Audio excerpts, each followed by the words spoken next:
او ته سکول ته ځې؟ نه ولې نه ځې سکول ته؟ مامور سره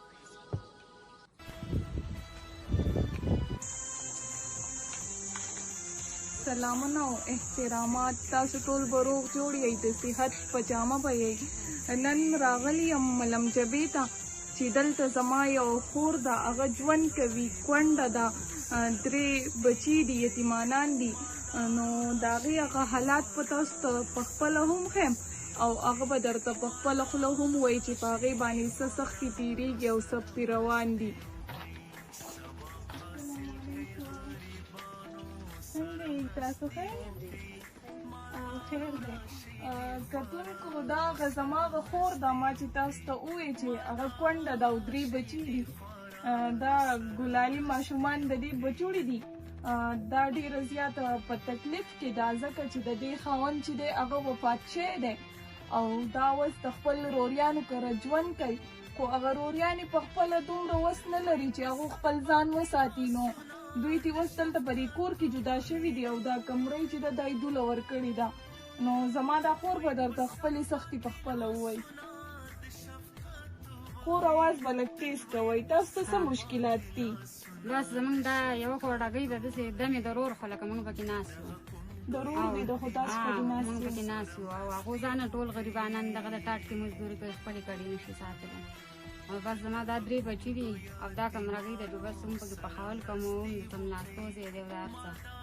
او واړه دي نو سکولونه مدرسې ته ځي د پیسو د لاسه چې وس مې نه کېږي. او خپلې جامې ته کړېږي، پایزار ته کړېږي، خوراک ته هر څه ته ښکلې ښکلې ته کړېږي.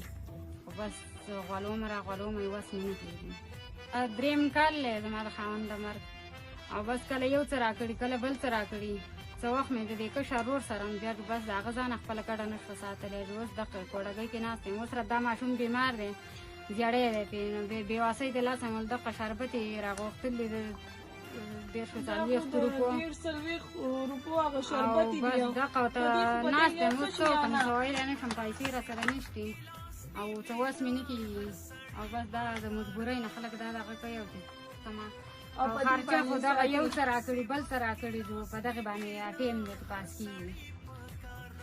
او دا واړه دي چې دغه دي تاسو وینئ چې واړه دي، د څه کار روزګار د دې د څه نه دي. سکولونه مدرسې دي چې هغه په پیسو کېږي او پیسې زموږ سره نشتي.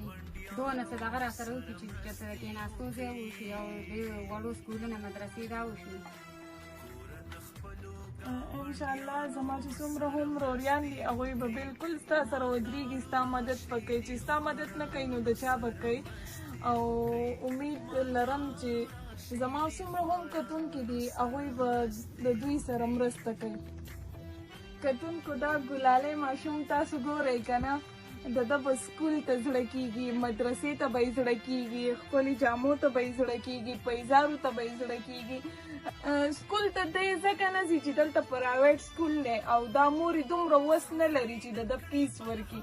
او دا ماشوم چې دی دا خو د دوی د مستقبل دپاره دی، ځکه چې دا یو نارینه دی پکې که نه، چې دی سبا ورځې لوی شي، دی د ګټې وټې شي نو دا خپله مور او دا خور به ساتي.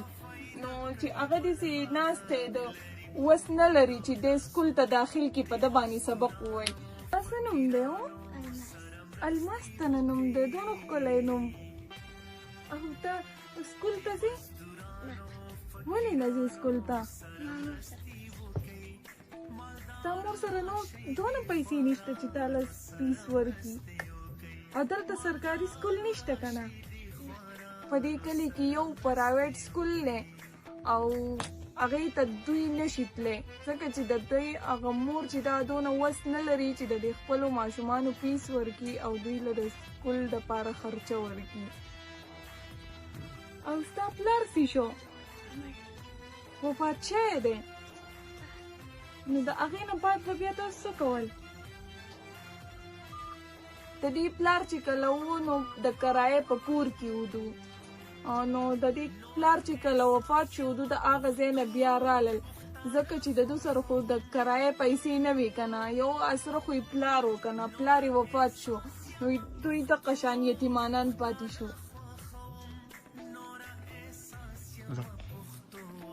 زه دې خپلو وروڼو ته دا سوال کوم زما د بچي دي دغه وسې نه کېږي چې د دوی د سکولونو دغه وشي او بس د کېناستو څه ځای دغه وشي. زه دوی ته خواست کوم چې زمونږ سره څه مدد وکړي.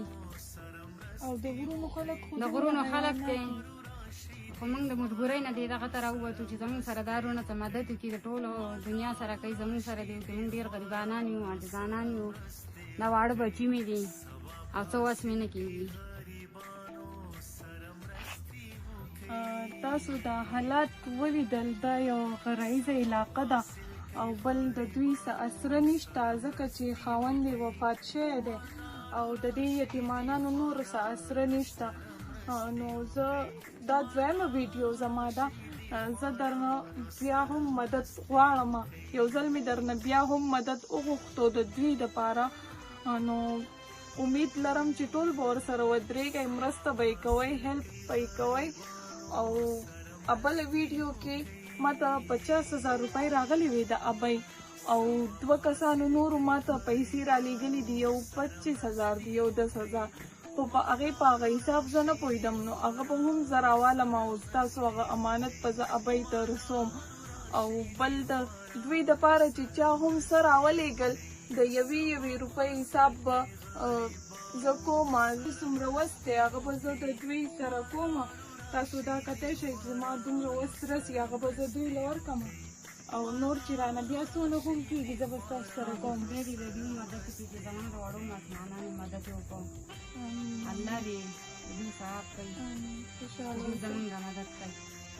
امین. خوشحاله اوسئ، ښه ژوند درته غواړم او انشاءالله بل ځل له به راځئ تاسو له